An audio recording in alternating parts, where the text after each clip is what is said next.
So what is going on?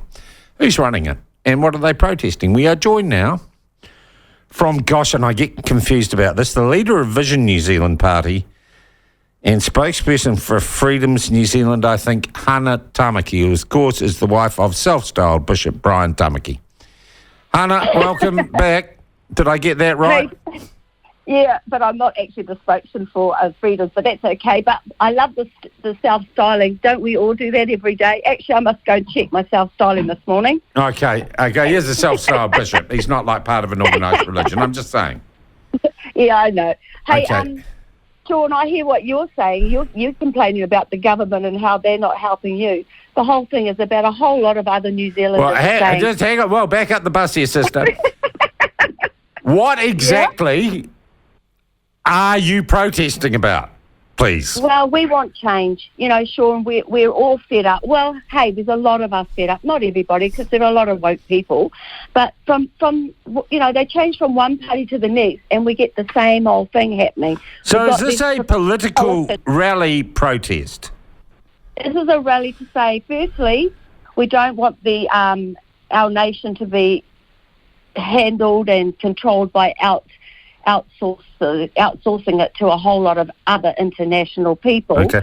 Well, hang on. I want to go through this a little more, bit more.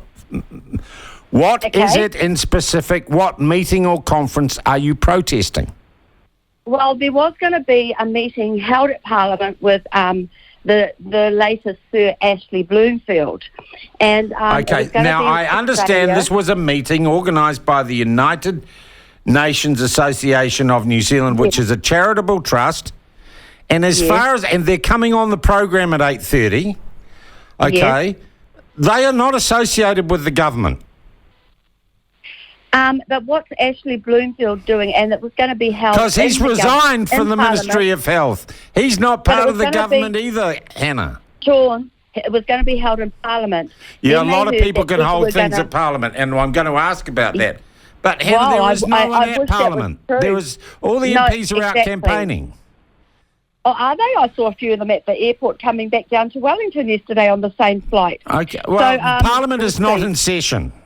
Okay. Yes, and you know what? Hasn't it been peaceful without them in there? Okay, but Hannah, this is not a government organisation, and it's not a government meeting. Well, why then, Sean, did they change the meeting to an online Zoom meeting if they did not think because they had convinced themselves that a bunch of cookers were going to be a threat to them?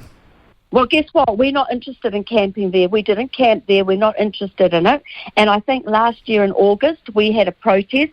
We do peaceful protests. And the heavy-handedness of the police overnight is just absolutely Well, what happened overnight? What happened overnight? Well, they put barricades up down at the centre. They put barricades up down at the Parliament. They actually were pulling over any car that had propaganda on it, as they say. They were taking pictures of the cars, pictures of the people. And to me, it's like they're trying to intimidate people and put fear back into people when people want to have courage and say, this is my voice, this is what I'm saying. It's a peaceful protest. And while we're still allowed freedom of speech, people want the opportunity to do that.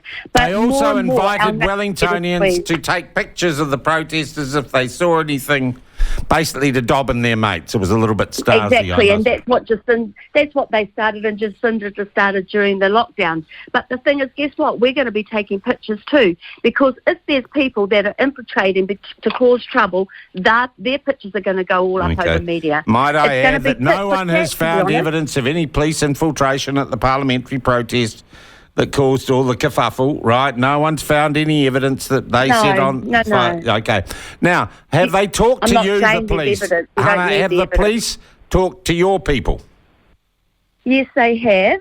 And we've always made it very clear what we're doing, what the intention is, where we're going to go, how we're going to do it, the timing of it. We always give them all the information. Now, this to me is an overreach and heavy-handed. Okay, but you are going to Parliament to protest the activities of a group that is not a government group, that is a registered charity, And isn't even now having its meeting at Parliament. And involved in the UN and involved with BlackRock.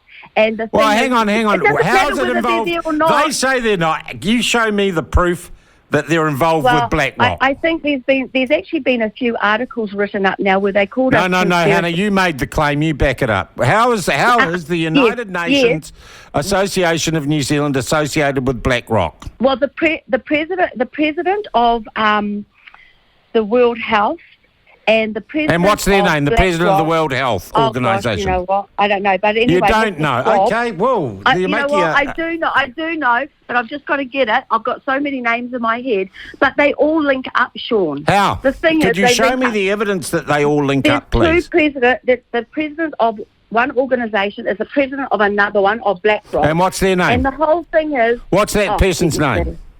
Oh, my gosh. I've got 3 or 4 or 5 different names here. Larry Fink.